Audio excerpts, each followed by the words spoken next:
Hello everybody, how are you all? I hope each one of you is fine and doing great in your studies. So in this video we will talk about reasoning section. Okay, because आप लोग काफ़ी time से इस section के बारे में पूछ रहे थे कि मैं कैसे डील करती हूँ सेक्शन को एंड मेरा ये सेक्शन इतना अच्छा क्यों है। ठीक है, तो जो मैंने चीज़ें की हैं वही सब चीज़ें मैं आप लोगों के साथ डिस्कस करने वाली हूँ। ठीक है, अपना जो एक्सपीरियंस मेरा रहा है एंड जो हमारा आने वाला एग्ज़ाम है आईपीएस आरआरबी के जो हैं क्लरिकल एंड पीओ के, उसमें हमारे दो ही सेक्शन रहते हैं, क्वांट एंड रीजनिंग। ठीक है, जिसमें हमारी एक्यूरेसी एंड स्पीड बहुत मैटर करती है एंड इन दोनों सेक्शन में कोई ना कोई सेक्शन आपका ज़रूर स्ट्रॉन्ग होगा। ठीक है, एंड रीजनिंग में बहुत ही कम लोग आई थिंक होंगे ऐसे जिनको थोड़ी सी प्रॉब्लम होती होगी, अदरवाइज़ रीजनिंग सभी का अच्छा होता है बिकॉज इसमें कोई कोई ज़्यादा कॉन्सेप्ट नहीं है आपके जो आपको बहुत ज़्यादा क्लियर करने में दिक्कत आती हो। ठीक है, कॉन्ट थोड़ा रहता है, ऐसा नहीं है कि मेरा है वीक इसलिए मैं ऐसा कह रही हूँ। ठीक है, बहुत से लोग हैं जो कॉन्ट में प्रॉब्लम फेस करते हैं। ठीक है, रीजनिंग तो चल जाता है, लोग प्रैक्टिस करके भी इम्प्रूव कर लेते हैं। ठीक है, तो स्टार्ट करने से पहले मैं आपको एक चीज़ के बारे में एक ऑफ़र के बारे में बता देती हूँ जो कि टेक्स्ट बुक पे चल रहा है। फ्लैशबैक ऑफर चल रहा है जिसमें आपको ईयरली जो पास मिल रहा है वो 360 रुपीज़ में मिल रहा है by using code VS10। And अगर आप अमेजॉन पे वॉलेट से परचेज करते हो तो उसमें आपको 50 रुपीज़ का और एक्स्ट्रा ऑफ मिल जाएगा। ठीक है, तो टोटल आपका डिस्काउंट एंड ये जो 50 रुपीज़ का ऑफ है तो अच्छा खासा आपको मिल जाएगा डिस्काउंट। ठीक है, तो लिंक मैं आपको डिस्क्रिप्शन में दे दूँगी। जिन लोगों के पास टेक्स्ट बुक का पास नहीं है आप चाहो तो परचेज़ कर सकते हो। ठीक है, तो अभी स्टार्ट करते हैं हम अपने रीजनिंग सेक्शन के बारे में, अपने फेवरेट सेक्शन के बारे में। ठीक है, तो सभी को पता है रीजनिंग में हमारे 3 चीज़ें होती हैं। ठीक है, ये इसमें साइड में ये भी लिखा हुआ है। ठीक है, तो पज़ल सबसे ज़्यादा जो वेटेज रहता है रीजनिंग सेक्शन में पज़ल का रहता है। ठीक है, सभी को पता है यहाँ पे। एंड दूसरा रहता है मिसलेनियस क्वेश्चंस रहते हैं हमारे एंड बंचेस वाले क्वेश्चंस रहते हैं। ठीक है, तो पज़ल की बात करें जैसे जो टाइप्स रहती हैं पज़ल के, सर्कुलर हो गया, हमारा लीनियर अरेंजमेंट हो गया, स्क्वायर बेस्ड हो गई, रेक्टेंगल वाली पज़ल्स होती है, ट्रायंगल हो गया, अनसर्टन मेंबर्स भी होते हैं जो एक नया पैटर्न इंक्लूड हुआ है। ठीक है, जिसमें आपके सर्कल में भी होते हैं, लीनियर में भी आपको देखने को मिल जाते हैं। ठीक है, कि कितने मेंबर्स बैठे, आपको मेंबर्स भी खुद ही फाइंड आउट करने होते हैं कि कितने मेंबर्स हैं। ठीक है, बॉक्स बेस्ड पज़ल हो गया एंड उसको स्टैक बेस्ड भी कभी कभी मिल जाता है आपको। ठीक है, फ्लोर बेस्ड में आपको फ्लैट भी देखने को मिलते हैं। ठीक है, AB हो गया या कभी फर्स्ट सेकंड थर्ड ऐसे करके फ्लोर में दे रखा होता है। ठीक है, दूसरा रहता है हमारा मिसलेनियस क्वेश्चंस में रहते हैं हमारे डायरेक्शन। ठीक है, ब्लड रिलेशन हो गया, word formation, pairing, order ranking and एक और क्वेश्चन होता है उसमें जिसमें आपको मीनिंगफुल वर्ड बनाने होते हैं और एक ऑड वन करके ऐसे भी क्वेश्चन होते हैं। जो मिसलेनियस क्वेश्चन होते हैं 1 लाइनर फॉर्म के क्वेश्चन आपको देखने को मिल जाते हैं। ठीक है, फिर होते हैं हमारे बंचेस फॉर्म के क्वेश्चन जिसमें आपको 5 मार्क्स के क्वेश्चन देखने को मिलते हैं। जैसे सिलॉक्स हो गया, इनइक्वालिटी हो गया, कोडिंग डिकोडिंग हो गया एंड सीरीज़ में भी हमारी अल्फ़ा न्यूमेरिक सीरीज़ हो सकती है या फिर आपकी वो जो नंबर सीरीज़ होती है इसमें आपको 3 डिजिट करके दे रखा होता है या फिर 4 डिजिट करके दे रखा था, उस तरह के क्वेश्चन आपको देखने को एग्जाम में मिलते हैं। ठीक है, तो ये टाइप्स के क्वेश्चन के टाइप्स हैं एंड ये आपके 5 मार्क्स के होते हैं सारे क्वेश्चन, इसलिए इन्हें बंचेस में रखा जाता है, बंचेस में बोलते हैं इसको। ठीक है, तो कुछ सवाल को मैं आंसर दे देती हूँ जो आप लोग मुझसे पूछते हो कि मेरा सीक्वेंस क्या रहता है रीजनिंग सेक्शन को करने का। ठीक है, वेदर इट इज़ आपका SBI का एग्ज़ाम हो चाहे RRB का हो, तो मैं पहले क्वेश्चन से स्टार्ट करती हूँ, फर्स्ट से लेके एंड तक। ठीक है, यहाँ से लेके 40 तक, और अगर 35 क्वेश्चन है तो ऐसा नहीं है कि मैंने पहला क्वेश्चन देखा या मैं पहले क्वेश्चन का सिलेक्शन करती हूँ देन उसके बाद मैं बनाना स्टार्ट करती हूँ। नहीं, मैं स्टार्ट से लेके एंड तक क्वेश्चंस करते जाती हूँ। बहुत रेयरली अगर हो गया किसी क्वेश्चन में स्टक कर गई मैं, तो भले ही मुझे सोचना पड़े कि मुझे दूसरा क्वेश्चन स्विच करना चाहिए, अदरवाइज़ मैं फर्स्ट से लेके एंड तक बनाती जाती हूँ। भले ही कोई क्वेश्चन लेंदी हो सकता है, ठीक है, कहीं या फिर कभी कभी होता है क्वेश्चन नहीं कोई आपके माइंड में नहीं समझ में आया आपको, या फिर कोई लाइन आपने मिस कर दी, इस वजह से क्वेश्चन आपसे नहीं बन पा रहा है, इस तरह की चीज़ें भले हो जाएं, अदरवाइज़ ऐसा बहुत रेयरली होता है। मैंने बताया एग्ज़ाम में आपने एक एनालिसिस मैंने आपको बताया था, एक बार ब्लड रिलेशन का कोई क्वेश्चन था।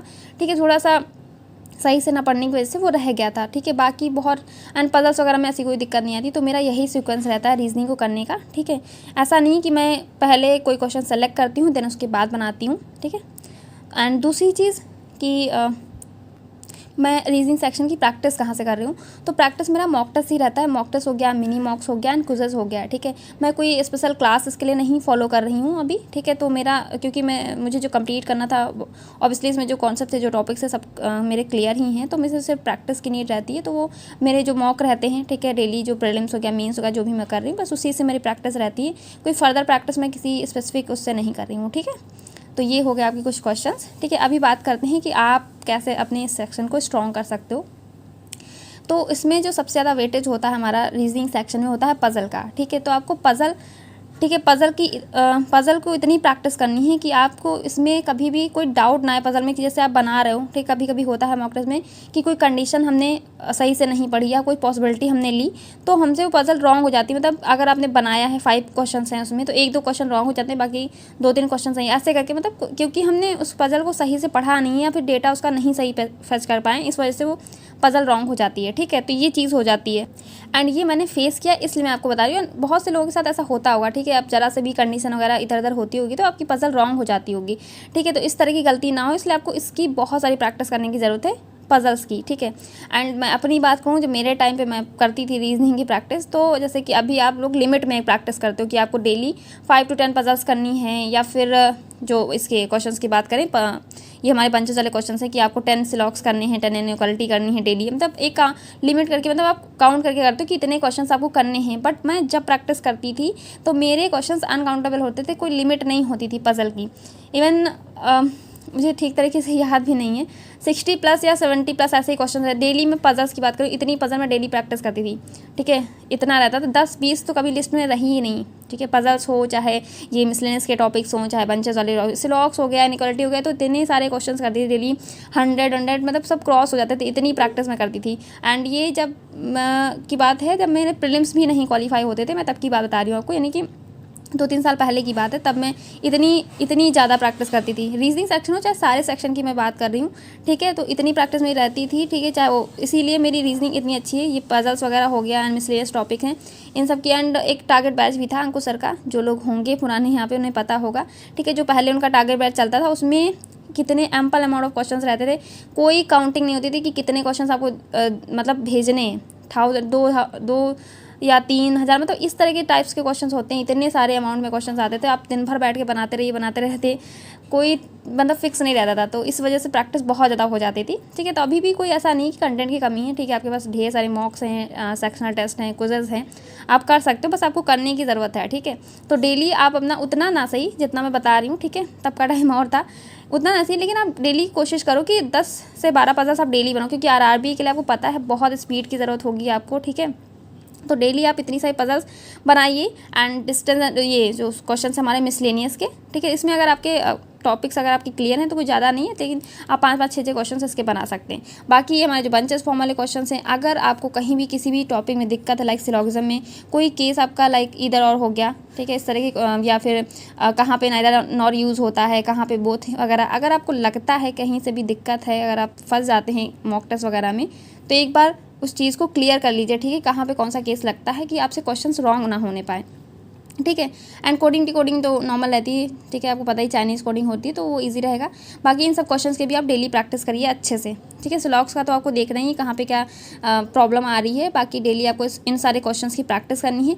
और आपको प्रैक्टिस मतलब ये है कि आप क्विज़ से कर सकते हो, मिनी मॉक से कर सकते हो, या फिर आपके पास अगर बंडल PDF है, कोई चीज़ भी है जहाँ से भी आपको क्वेश्चंस मिल रहे हैं, आपको डेली प्रैक्टिस करनी है। एंड पज़ल्स, ठीक है, तो आपको कंटेंट की कमी नहीं है, आप ढेर सारी प्रैक्टिस करिए। और उसके साथ साथ आपको डेली मॉक में आप 2-3 मॉक टेस्ट ज़रूर दीजिए, ठीक है, इसी मतलब पूरे RRB के जितने भी हैं आपके पास, ठीक है। इसी से आपकी स्पीड इंप्रूव होगी रीजनिंग सेक्शन की। और मैंने ऐसे ही इंप्रूव किया है, इतनी प्रैक्टिस की है मैंने, इतनी की है कि मैंने क्वेश्चंस कभी काउंट ही नहीं किए हैं, ठीक है। इसी वजह से यही रीज़न है रीजनिंग सेक्शन को इतना अच्छा होने का, और कोई रीज़न नहीं। जितनी ज़्यादा आप प्रैक्टिस करोगे, आपकी रीडिंग, लाइक पज़ल में रीडिंग ही होती है ऑब्वियसली, अगर आप एक बार पढ़ ले रहे हो कोई कंडीशन, जैसे आपने पढ़ी, फिर आपको दोबारा रीड करने की ज़रूरत ना पड़े, आप इतना फ्लुएंटली उसे पढ़कर आप एक बार में समझ जाए कि क्या कंडीशन कह रही है, आपने तुरंत पुट कर लिया एंड आपकी पज़ल बन गई, ठीक है। इस तरह आप जब प्रैक्टिस करते रहेंगे तो आपकी कमांड बैठ जाएगी, ठीक है। पज़ल्स में हो गया, बाकी मिसलेनियस क्वेश्चन में ऐसा कुछ नहीं है, प्रैक्टिस करते रहोगे, धीरे धीरे वो भी आ जाएगा, ठीक है। मेन जो है हमारा सबसे ज़्यादा वेटेज जो होता है वो पज़ल सेक्शन का होता है, ठीक है, जिसमें इस सेक्शन में जितनी ज़्यादा आप मेहनत कर लेंगे, ठीक है, पज़ल आपकी जितनी ज़्यादा स्ट्रांग होगी उतनी ही मार्क्स आपके अच्छे होंगे। क्योंकि जितनी पज़ल्स मैंने आपको बताई हैं, उसके अलावा भी आपने देखा होगा छोटे छोटे क्वेश्चन जो नहीं होते, जिसमें आपको अगर बात करें कि कैसे होता है, मुझे याद नहीं आ रही, पज़ल जो नहीं होती ऑर्डर रैंकिंग वाली, जिसमें आपको दे रखा होता है greater than, heavier than and ऐसे करके क्वेश्चन दे रखे हैं। तो सारे मतलब पज़ल फॉर्मेट में इस तरह के क्वेश्चन भी छोटे छोटे आपको देखने को मिल जाते हैं, ठीक है। डेटा सफिशिएंसी में भी आपको पज़ल ही देखने को मिलती है ज़्यादातर, ठीक है। तो छोटे छोटे क्वेश्चंस रहते हैं, लेकिन पज़ल फॉर्मेट में रहते हैं, इसलिए पज़ल में सबसे ज़्यादा कमेंट बनाइए आप अपनी, ठीक है। जितनी प्रैक्टिस हो सकती है पज़ल से करिए। एंड अगर आपको पज़ल में दिक्कत आ रही है, कोई चीज़ें पज़ल में भी 2-3 चीज़ें होती हैं, लाइक जैसे मिनिमम पॉसिबिलिटी आपने सुनी होगी, और क्या बोलते हैं उसको, थ्रेड मेथड तो मैंने कभी फॉलो नहीं किया, सर ने बताया है बट मुझे नहीं समझ में आया, तो मैं उसको फॉलो नहीं करती हूँ, तो मैं आपको रिकमेंड भी नहीं करूँगी। बट छोटी छोटी चीज़ें हैं पज़ल में, ठीक है, बारीकियाँ हैं जो आप सीख सकते हो, ठीक है। तो मैं अंकुर सर को मैंने फॉलो किया था, अभी भी मुझे कभी कोई दिक्कत होती है ना मैं कर लेती हूँ। बाकी मेरी प्रैक्टिस उसी से चल रही है, क्विज़ एंड मॉक टेस्ट से, तो उसकी नीड नहीं पड़ती है। बट अगर आपको किसी टॉपिक में कहीं पे भी कोई दिक्कत लग रही है रीजनिंग सेक्शन के, तो आप अंकुर सर को फॉलो कर सकते हो, ठीक है। पज़ल के उनकी बहुत सारी वीडियोज़ आपको देखने मिल जाएंगी स्पेशल क्लासेस में। आपको किसी पेड क्लास के लिए भी जाने की ज़रूरत नहीं है, चाहे आप बैंकिंग क्रॉनिकल उनके चैनल पे देख लीजिए, या फिर अनअकैडमी पे स्पेशल क्लासेस में उनकी 100 या 1000 पज़ल सीरीज़ होगी, तो उसमें उन्होंने बहुत सारी चीज़ें बताई हैं, नई नई चीज़ें बताई हैं, पज़ल्स को कैसे अप्रोच कर सकते हो आप, ठीक है। जो चीज़ें छोटी छोटी चीज़ें उन्होंने बताई हैं, लाइक आपका स्क्वायर बेस्ड है तो इन साइड है या आउट साइड है, तो आपने एक बार चीज़ें बना दी हैं, तो अगर आपका लाइक ऐसे अगर दे रखा है ऐसे करके, ठीक है, तो कोई चीज़ आपको कॉर्नर पे नहीं बैठा है, तो सर ने इसको क्या बोलते हैं मुझे याद भी नहीं आ रहा है, ठीक है, उनके अपने कॉन्सेप्ट हैं, काजू कतली करके ऐसे कुछ बोलते हैं सर, ठीक है। तो ये इस तरीके से वो बताते हैं, तो ये सब चीज़ें हैं जो हम सीख सकते हैं। इन्हीं सब चीज़ों को सीख करके हमने मार्क्स भी इंप्रूव कर सकते हैं, अपनी स्पीड भी इंप्रूव कर सकते हैं, नई नई चीज़ें भी हम सीख सकते हैं, ठीक है। तो अगर आपको लगता है कि आपको कुछ सीखने की नया ज़रूरत है, तो आप क्लास भी कर सकते हो, ठीक है। एंड क्लास को ज़रूरी नहीं आपको पूरी क्लास देखनी है, क्वेश्चन देखिए, अगर आपसे बन गया है ठीक है, नहीं बना है तो उसको जितनी भी स्पीड आपको समझ में आती है उस स्पीड में करके आप उनकी चीज़ें सुन सकते हैं कि सर किस तरह बता रहे हैं, उनका वे क्या है एक्सप्लेन करने का, पज़ल को या किसी क्वेश्चन को कैसे समझा रहे हैं, ठीक है। ये आपके बंचेस वाले क्वेश्चन हो गए, ठीक है। तो ये सब चीज़ें हैं, थोड़ी थोड़ी ट्रिक्स आप जिन्हें बोल सकते हो, तो आप फॉलो करोगे तो आपको भी इंप्रूवमेंट देखने को मिलेगा। बाकी सबसे जो इम्पॉर्टेंट थिंग है वो है आपकी प्रैक्टिस। जितनी ज़्यादा आप प्रैक्टिस करोगे उसी से आपको इम्प्रूवमेंट देखने को मिलेगा, ठीक है। आप इसको 15 डेज़ करके देखिए, ठीक है। डेली आप पज़ल करिए, डेली उससे अगर आपके पास मॉक टेस्ट नहीं है इतने ज़्यादा कोई दिक्कत नहीं है, ठीक है। जिस टेस्ट सीरीज़ को आप फॉलो कर रहे हो आपके पास जो होंगी वहाँ पे आपको मिनी मॉक टेस्ट, ठीक है, topic wise test and free quizzes आपको अवेलेबल होंगी, तो वहाँ से आप प्रैक्टिस कर सकते हो पज़ल्स को एंड जितने भी आपकी ये सारे क्वेश्चंस हैं, ठीक है। आप 15 डेज़ करके देखिए, लेकिन अपने टू डू लिस्ट में से शामिल करिए। ये नहीं कि आपने मॉक टेस्ट दिया है, 3 मॉक टेस्ट दे दिया है, 2 दे रहे हैं, जितना भी दे रहे हैं बस हो गई प्रैक्टिस आपकी। उसके अलावा आपको मॉक टेस्ट के अलावा भी आपको ये सारे टॉपिक्स आपको डेली इन टाइप्स की पज़ल की प्रैक्टिस करनी है, यानी कि जितने आप टाइप यहाँ पे देख रहे हो 3, 3, 6 to 8, ठीक है। इसके बियॉन्ड भी आप देखेंगे तो आपको 10 टाइप्स की आप पज़ल बोल सकते हो मिल जाएंगी। तो ये 10 पज़ल हो गई, हमसे आपको 12-15 पज़ल्स करनी है। ये सारे क्वेश्चंस आपके जो बंचेस वाले हैं, ठीक है, इसमें आपको कोई दिक्कत नहीं हो जाएगी, क्योंकि मुझे अभी तक इसमें दिक्कत हुई थी, ठीक है। ज़ेरॉक्स के थोड़े बहुत रहते हैं, कभी कदार गलत हो जाते हैं चीज़ें, तो आपके साथ भी होता होगा सब, ठीक है। तो चीज़ें सीखते रहिए, प्रैक्टिस करते रहिए, ठीक है। और कोई वे नहीं है, जितनी ज़्यादा आप प्रैक्टिस करोगे उतना ही ज़्यादा आपको इम्प्रूवमेंट देखने को मिलेगा। स्टिल आपको कोई डाउट है कुछ है तो आप कमेंट सेक्शन में पूछ सकते हैं, एंड किसी टॉपिक में आपको कोई प्रॉब्लम है या आप जानना चाहते हो तो आप कमेंट सेक्शन में बता दीजिएगा, वही मैं आपको बता दूँगी, ठीक है। Thank you everybody and good night.